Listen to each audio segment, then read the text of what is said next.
एक प्रवचन यहाँ पे सुनने मिला रघुनाथ मंदिर में महात्मा राकेश गिरी जी से। उनका प्रवचन अब हम आपको दिखाएंगे थोड़ी देर बाद। इन्हें शालिग्राम पत्थर कहते हैं। इनकी कथा आप श्री राजीव गिरी से सुनने वाले हैं। जय हो रघुनाथ मंदिर की।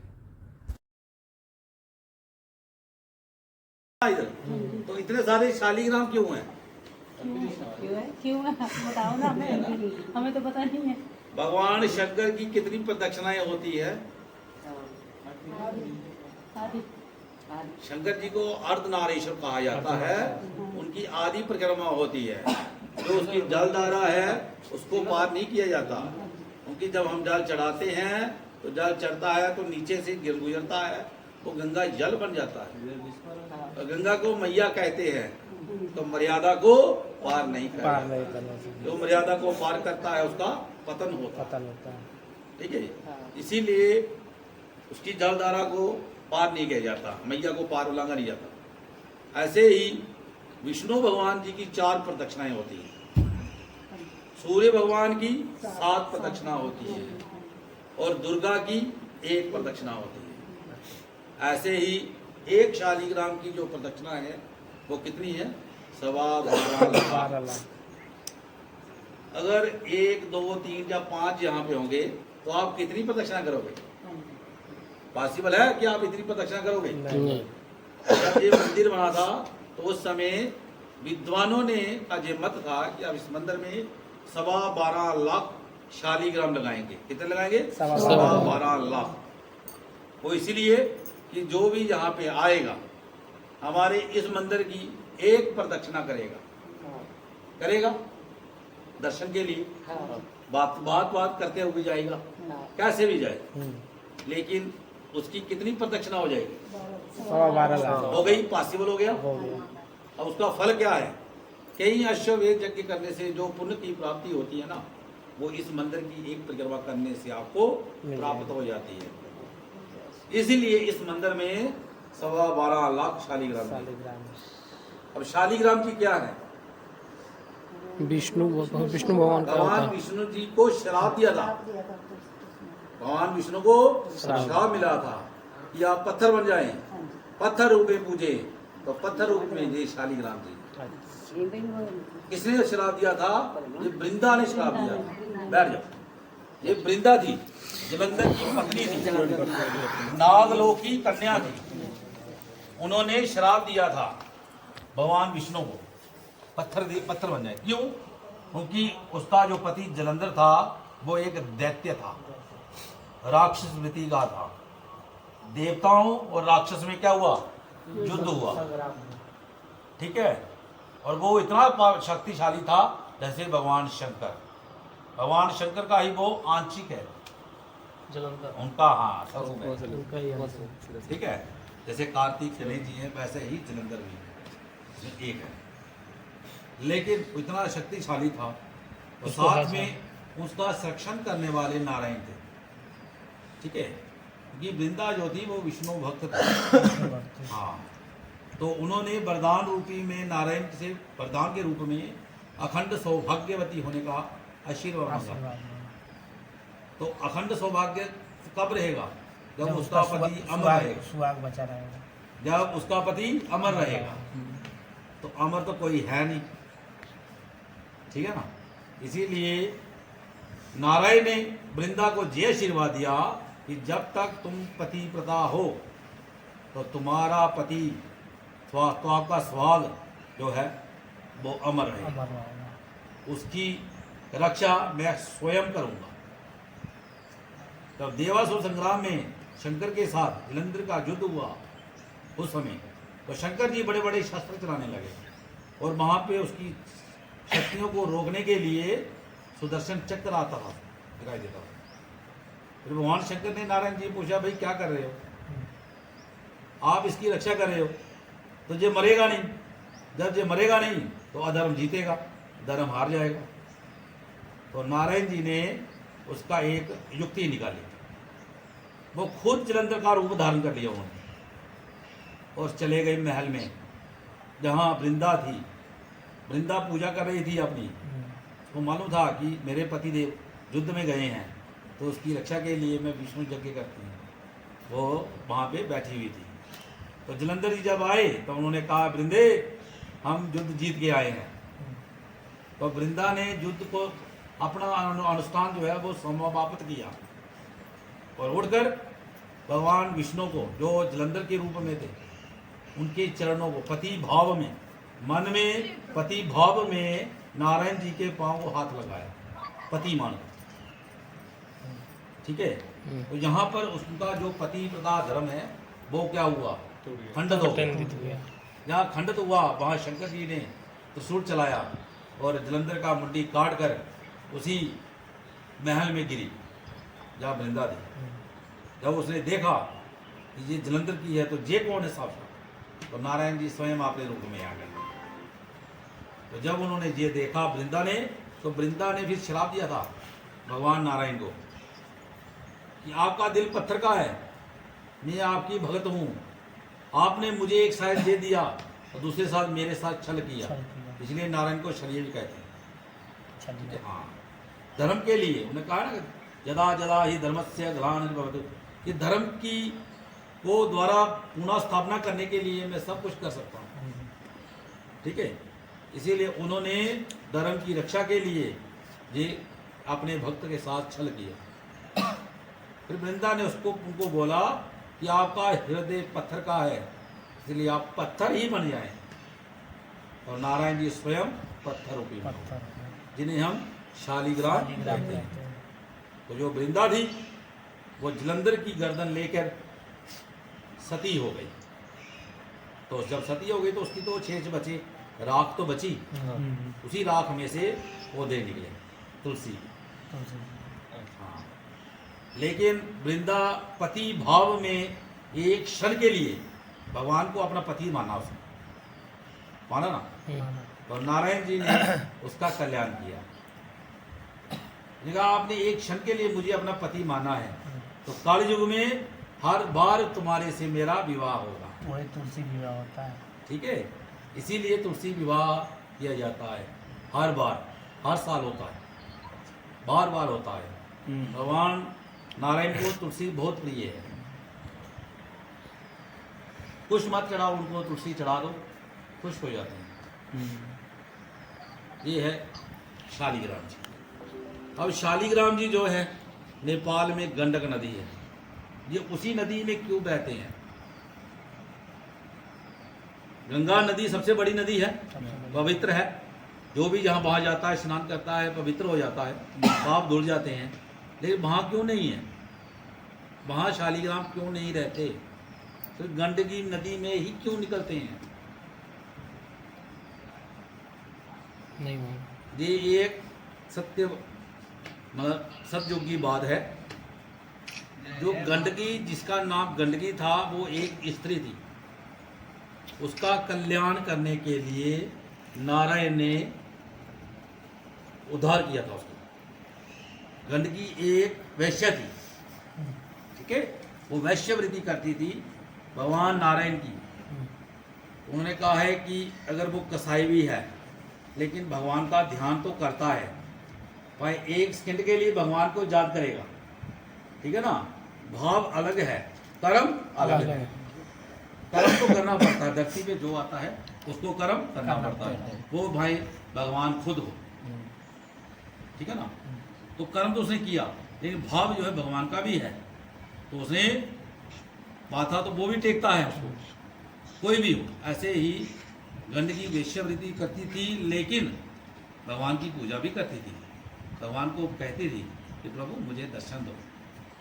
सब कहते हैं, आपके भाव में भी आता है कभी कि भगवान हमें दर्शन दो, लेकिन हम इस आंखों से नहीं देख सकते ना।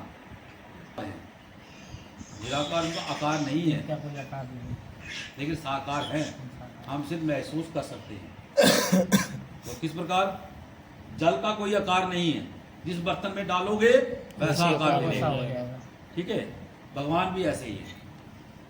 महसूस इसलिए कर सकते हैं, घर में एक सिलेंडर है तो हम जब चूल्हा जलाते हैं, तिली लगाते हैं, तो वो आग पकड़ता है। दिखाई देती है? नहीं देखती ना।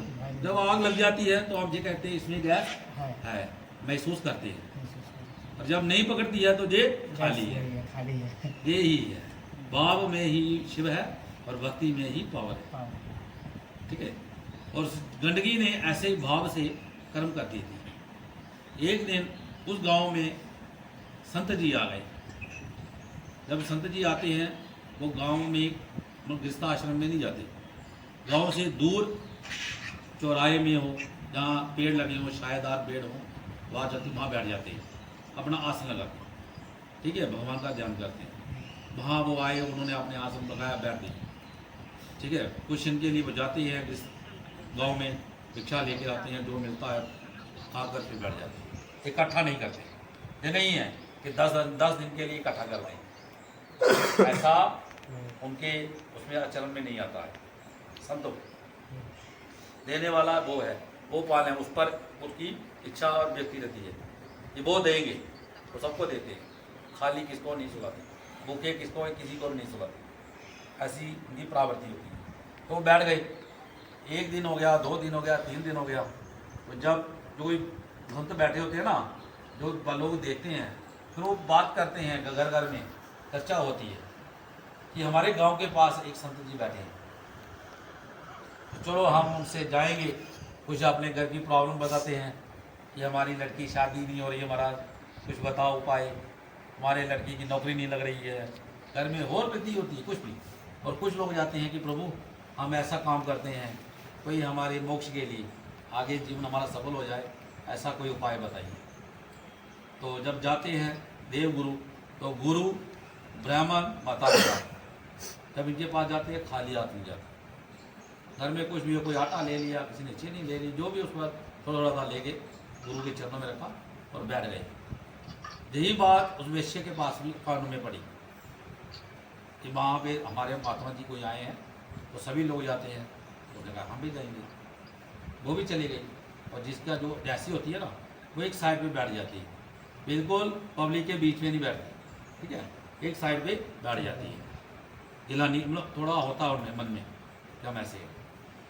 तो संतों के जब पास जाते हैं तो सभी अपनी अपनी प्रॉब्लम बताते हैं, उसको कथा भी सुनते हैं, प्रॉब्लम होते हैं हमारी ये है, हमारी उसका वो सोल्यूशन भी लेते हैं। ठीक है, और कुछ गुरु मंत्र लेते हैं तो चले जाते हैं।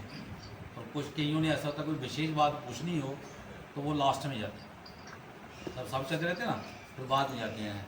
ऐसे ही जब सब चले गए तो वो वैश्य थी, वो भी पास आ गई, गुरुजी हमारा कल्याण कैसे हो। तो गुरुजी ने पूछा स्वामी जी ने कि आप क्या करते हो। उसने कहा मैं वैश्य वृत्ति करती हूँ, मैं वैश्य हूँ, साफ बोल दिया। तो गुरुजी ने कहा कि ये जो वैश्य वृत्ति है इसको छोड़ दो, तेरा कल्याण हो जाएगा। तो उसने कहा प्रभु मैं ये नहीं छोड़ सकता। किस तरह, एक जो शराबी है वो शराब पीता है, वो उसका क्या है, आदि, वो उसको छोड़ नहीं सकता, जो धीरे धीरे छूट जाएगा, लेकिन एक साथ नहीं, वो खुद बीमार हो जाएगा। जो सिगरेट पीता है वो भी एकदम बंद नहीं कर सकता। ऐसे ही मेरी भी ये हैबिट है कि इसको छोड़ नहीं सकता। तो उसी में गुरुजी ने उसका कल्याण किया। उसने कहा कि मेरी बात गांठ बांध ले, जो भी सायंकाल में जब सूर्यास्त होने वाला हो, जो भी व्यक्ति तुम्हारे पास आए उसको आपने निष्भाव से अपना पति मानकर उसकी सेवा कर, तो तेरा कल्याण हो जाएगा। इससे ये बात उसने गांठ बांध ली। सेवा तो करती थी ऐसे भी, लेकिन पति मानकर करनी है। जैसे एक स्त्री अपने पति की सेवा करती है, बिल्कुल वैसे ये बात मान ली। जो भी सायंकाल में व्यक्ति आता उसको अपना पति रूप मानकर उसकी सेवा करती, दिन में वो चला जाता। और ऐसे करते करते काफ़ी टाइम हो गया। एक सीमा होती है, हर चीज़ की एक लिमिट होती है, ठीक है ना। जब सीमा होती है उसको क्रॉस कर रहे हैं ना, या तो उस व्यक्ति का पतन हो जाता है या उसको भगवान हरि मिल जाता है। ठीक है, ऐसी ही चर्चा चलते चलते जब नारद जी ने नारायण को बोला कि आपकी एक भक्त है, वो निस्वार्थ से पति सेवा करती है, वृतांत पूरा बताया नारायण को, ये ऐसा है। तो नारायण जी ने उसकी परीक्षा के लिए खुद आ गए। सोटा पकड़ा हुआ था, साथ सिर पे सावा था, खांस से 70-80 साल के बुजुर्ग बन गए। छोटा लेके आ गए पास उसके। दरवाज़ा खटखटाया और उसने खोला और देखा बुजुर्ग है, लेकिन गुरु की जो बात थी ना, गांठ मार दी उसने। आप यही मेरे पति हैं। उनको बुलाया, बैठाया, स्नान कराया, नए वस्त्र पहनाए, उसको खाना खिलाया, सो गए। रात के 12 बजे तो उन्होंने करलाने लगे कि मेरे सिर पे दर्द हो रहा है, बहुत जोर जोर से दर्द हो रहा है। नारायण जी, तब जब पति बीमार हो, तड़प रहा हो, तो स्त्री का धर्म क्या है कि कैसे भी करके उसको सुख मिले। तो उसने उनकी जो सिर था अपनी गोदी में रखा और दबाने लगी। तो सुबह हुई तो उस दिन एकादशी भी थी। अब जैसे ही वो उठने की कोशिश करते ही वो जोर से कर लाते, उठने नहीं देते उसको। यही तो उन्होंने देखना था, यही तो परीक्षा थी उसकी, क्या करती है वो। मुझे छोड़कर जाती है काम करने, ठीक है ना, जब मुझे छोड़कर खाना बनाने जाती है, पानी पीने, उसने भी पकड़ के बैठ गई, पूरा दिन बैठी रही। एकादशी का पूरा व्रत हो गया, ऐसे ही 2-3 दिन हो गए। नारायण जी कहा कि ये तो टस से मस नहीं हो रही है। अब उन्होंने कहा चलो ऐसा नहीं तो ऐसे सही। उन्होंने अपने आप की लीला समाप्त कर दी, यानी कि मर गए। अपने आप जीवन की लीला कर दी कि अब जो मर गए हैं। अब जो कोई व्यक्ति मर जाता है वैश्य के घर में, तो उसकी चर्चा चलती है कि वैश्य घर में एक बूढ़ा था, बुजुर्ग था, बीमार था, मर गया। तो लोग आ गए, चलो हम उसको उठा के ले जाते, शमशान में जला देते हैं। अब वैश्य थोड़ी जाएगी, ठीक है ना। तो उन्होंने उनका पूरा किया, उसको अर्थी पे दिखाया तो लेके जाने लगे। और जब ये लेने जाने लगे तो वैश्य ने क्या किया, स्नान करके 16 श्रृंगार करके अर्थी के साथ साथ चलने लगी रोती हुई, क्योंकि उसने उसको अपना पति माना था। तो पत्नी का धर्म है ना, सतयुग में वो सती हो जाती है पति के साथ, इसीलिए वो भी पीछे चली गई रोते हुए। लोग उसको देखकर हंसने लगे कि ये पागल है, वैश्य के क्या पति क्या है, एक आता है जाता रहता है, ठीक है ना। लेकिन लोग हंसने लगे। जिसको दुनिया हंसे ना, हरि उसको ही मिलता है। एक गांठ मान लो, मीरा थी ना, उनको भी तो हरि मिले, उसको भी तो पागल कहते थे। उसकी माँ खुद जिसने जन्म दिया वो उसको पागल कहती थी, लेकिन उसका क्या कसूर था। बात तो मैया की मानी उसने। 4-5 साल की थी, गांव में शादी थी लड़की की, सहेली की, तो वो चली गई देखने। और छोटा बच्चा है 4-5 साल का, वो जब देखता है सुंदर कपड़े पहने हैं, उसका दूल्हा इतना सुंदर है, ये है, ठीक है ना, बाहर देखते हैं ना। घर आके वो अपनी मैया के बोलने लगी, मैया वो बहुत सुंदर थी, बड़े अच्छे कपड़े पहने थे, उसका दूल्हा भी बहुत अच्छा था, बहुत सुंदर था। तो मैया कोई काम कर रही थी, उसने कहा जरा गौर नहीं देते बच्चों की बातों, अपने काम में लगते रहते, जल्दी जल्दी काम निपटाए। 2-3 बार पूछा तो उसने नहीं कहा। फिर उसने पूछा, मैया मेरा दूल्हा कहाँ है, मैं भी देखना चाहती हूँ। अब मैया क्या बताएगी, बच्चों को टालने के लिए कुछ ना कुछ बहाना करते हैं ना। ऐसे ही 2-3 बार पूछने पर उसने ये कहा कि वो अंदर बैठे हैं मुरली वाले, वही तेरे पति हैं। उसने भी वही बात गांठ बांध ली मन में, क्या मैया बोल रही है ये पति है मेरे। तो उसी मूर्ति के साथ वो खेलने लगी, सखियों को छोड़ दिया, उसी को देखते हुए वो बड़ी हो गई। अब उसको क्या पता बाहर की मन, लेकिन दुनिया उसको पागल कहती है, एक भगवान उसको मिला। ऐसे ही जो गंदगी थी उसने भी ऐसे ही निश्चय कर लिया और चलती गई। जब लकड़ियाँ रखी हुई थी चिता पे उसको लटा दिया, फिर वो जो गंदगी थी वो भी खुद चिता पे बैठ गई। और जो नारायण थे जिसकी डेड बॉडी थी, उठा के उसने गोदी में रख ली, गर्दन उनकी गोदी में रख ली और अग्निदेव से प्रार्थना की कि अगर मैंने अपने सच्चे मन से, मन कर्म वचन से, और इनको मैंने अपना पति के रूप में स्वीकार किया है, तो स्वयं खुद आके प्रकट हो जाए। तो स्वयं आग लग गई। नारायण जी सब देख रहे थे, आग लगी, आप देखो छोटी सी आग लगती है तो कितनी दर्द होती है, तो गंदगी को भी दर्द तो होगी, ठीक है ना। उसके ऊपर वरदान थोड़ी था, लेकिन एक निश्चय के साथ बैठी हुई थी ना, जितना मर्जी सेक लगे। नारायण देखते रहे, जलती गई, आग बढ़ती गई पूरी। तो हर एक व्यक्ति की सीमा होती है, जैसे हमारी सीमा का है, हमारी सीमा एक ही तक है, तो आगे हम पार करेंगे तो खत्म हो जाता है। ऐसे भगवान की भी परीक्षा की एक लिमिट होती है, उसके आगे वो भी नहीं जाते। तो एक जब लिमिट हुई तो नारायण जी स्वयं प्रकट हो गए। तो नारायण ने गंडकी को बोला कि तुम मेरी परीक्षा में सफल हो, अब बताओ तुझे क्या चाहिए, जो मांगोगे मिलेगा, 3 लोग का राज्य मांगोगे वो मिलेगा। लेकिन गंडकी उसको देखते हुए आंखों में आंसू आ गए, आंखों में पानी की धारा बहने लगी। ये एक लक्षण होता है भगवान की कृपा का। हजारों लोग बैठे होते हैं सत्संग में, कहीं भी पूजा पाठ में, लेकिन उसमें से 4, 5, 10 व्यक्ति कुछ ऐसे होते हैं जिनकी आंखों में से पानी निकलता है, रोते नहीं है, पानी निकलता है, उन पर विशेष कृपा होती है भगवान की। ऐसे ही उनकी भी जो है आंखों में पानी निकलने लगा। फिर उसने पूछा कि प्रभु मैं क्या चाहूँ, मैं पापी हूँ। ऋषि मुनि हजारों लाखों साल तप करते हैं, इसके लिए आपके दर्शन के लिए, उनको दर्शन नहीं होते। लेकिन मैं पापन हूँ, मुझे आपने खुद दर्शन दिए। अब इससे बड़ा मैं क्या मांगूँ, मैं क्या करने हैं तीनों लोगों का राज, फिर जो तीनों लोगों के स्वामी जो है सामने खड़े हैं। लेकिन नारायण ने कहा कि नहीं, मैं आया हूँ तो कुछ दे के जाना है, खाली हम भी नहीं जा सकते।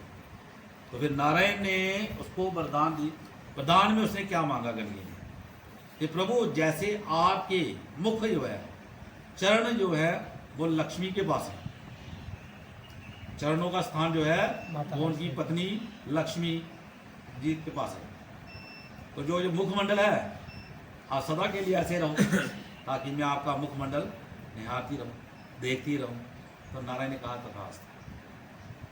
जो गंदगी थी उनकी आंखों से जलधारा बहने लगी, जो नदी के रूप में बहने लगी, इसको गंदगी कहते हैं। और आज भी उसी के गर्भ में से शालिग्राम जी निकलते हैं। आज भी वहाँ जाओगे ना तो शालिग्राम जी निकलते हैं, लेकिन सतयुग में तुलसी का पत्ता डालने से शालिग्राम जी बाहर आते हैं। शालिग्राम की जय महिमा, इसीलिए गंडकी के पास बीच में निकलते हैं, उसके गर्भ में। गंगा है, नदी गंगा है, वो तो नारायण जी के चरणों को धोती है, चरणों से निकली है।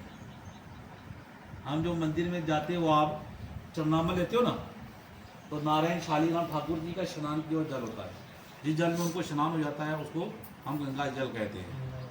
तो उसे हम श्लोक बोलते हैं कि अकाल मृत्यु हरणम सर्वधि विनाशनम विष्णुपाद स्नोतम पित्वा पुनर्जन्म। इसका अर्थ क्या हुआ?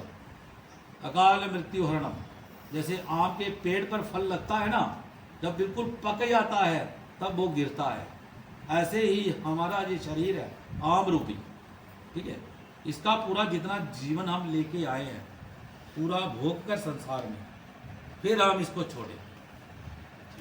सर्वव्याधि विनाशनम, जितने भी हमारी शरीर की बीमारी कष्ट हैं वो सब दूर हो जाए। ये नारायण जी का, जी शालिग्राम जी का गंगा जो है, जो स्नान, जो जल हम पी रहे हैं, इसको पीने से हमें मुक्ति प्राप्त, इसका जय अर्थ।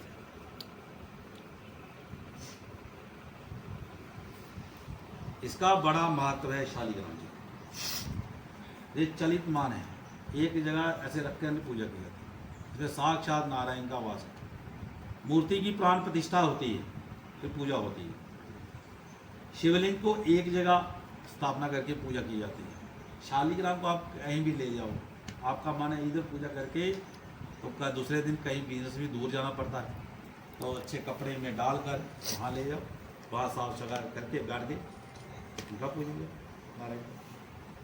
ये है शालिग्राम, और इस मंदिर का भी जय माता, इतने सारे इसीलिए। बोलो लक्ष्मी नारायण भगवान।